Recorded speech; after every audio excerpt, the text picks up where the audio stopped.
before I lead you into a bunch of questions, just high level talk about what you're doing and why gas storage today is interesting to you guys.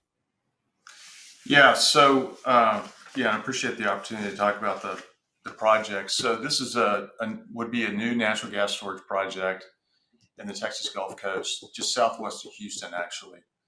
And maybe before I talk about this project, I'll give you a little bit of background on my career Sure. in gas storage. So you're focused on the right thing. Number one, it's volatility. That's what gas storage really needs to make sense to build.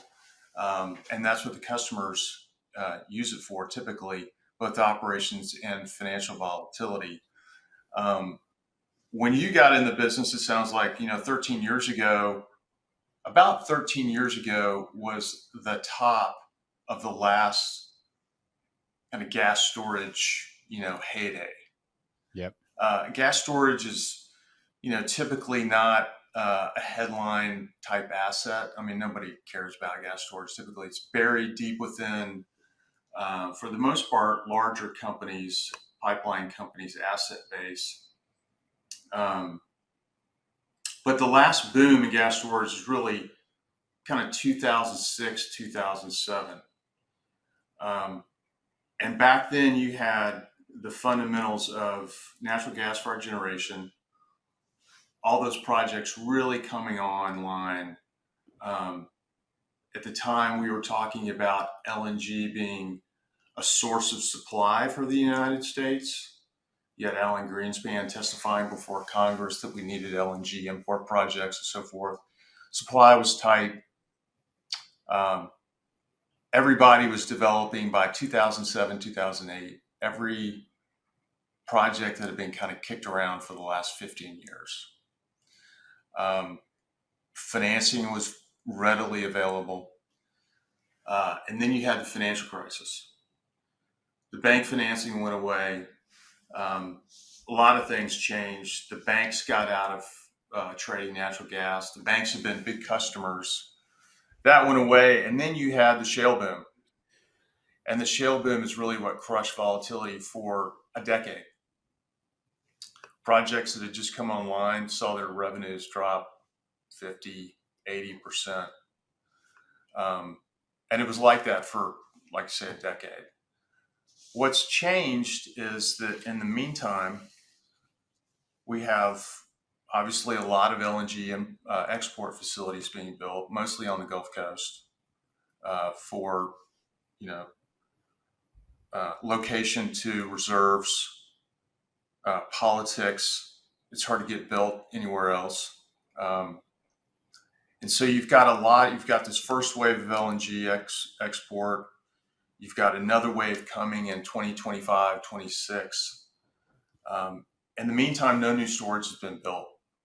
There have been some expansions, but for the most part, it's been a dead business. Definitely not a growth business.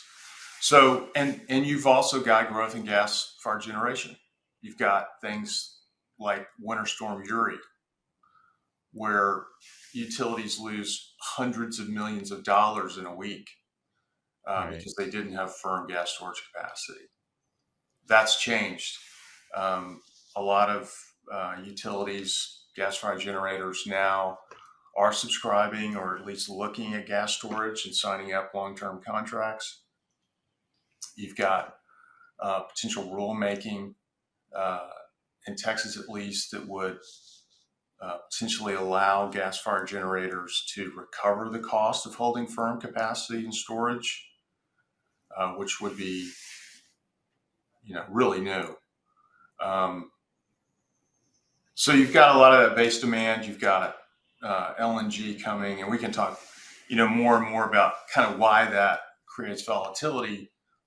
But you're describing like a demand renaissance, basically. I mean, we've just had an explosive growth in demand, and we've had an explosive growth in supply, but demand is a little bit lagging. It's less elastic than the supply because supply, we can drill a horizontal well and bring it online relatively quickly, depending on the infrastructure available in the basin. But to get this demand online, it takes years sometimes, whether it be a power plant, whether it be a new LNG facility. You then have, what you didn't touch on it, which is this increased intermittency on the grid via the penetration with renewables and the challenges that that brings. So it's just, and these things take years to play out. And now we're kind of there, and the demand is continuing to get built. So this is not a trend that's really looks like it's going away. No, and to add one more, I mean, you've got, at least in Texas, we've got gas exports going to Mexico. And Mexico is building its own new generation of gas-fired electric generation. Mexican production has, as I understand it, increased a little bit, but a larger and larger percentage, I think maybe 60%, of gas to Mexico is coming from Texas and California. And then you've got Mexico building LNG facilities, both on the West Coast and the East Coast. And Mexico has no storage, no underground storage. So you've got a lot of large flows that aren't continuous in time. You've got a fire hose of natural gas coming out of the Permian, hitting the Gulf. You've got these LNG facilities that are supposed to be base load, but of course they aren't always, as we saw with Freeport. And then you've just got daily swings in demand that either gas-fired generation or LNG facilities, especially if they're powered by electric compression, they can trip offline just with cloud cover, thunderstorms, hurricanes.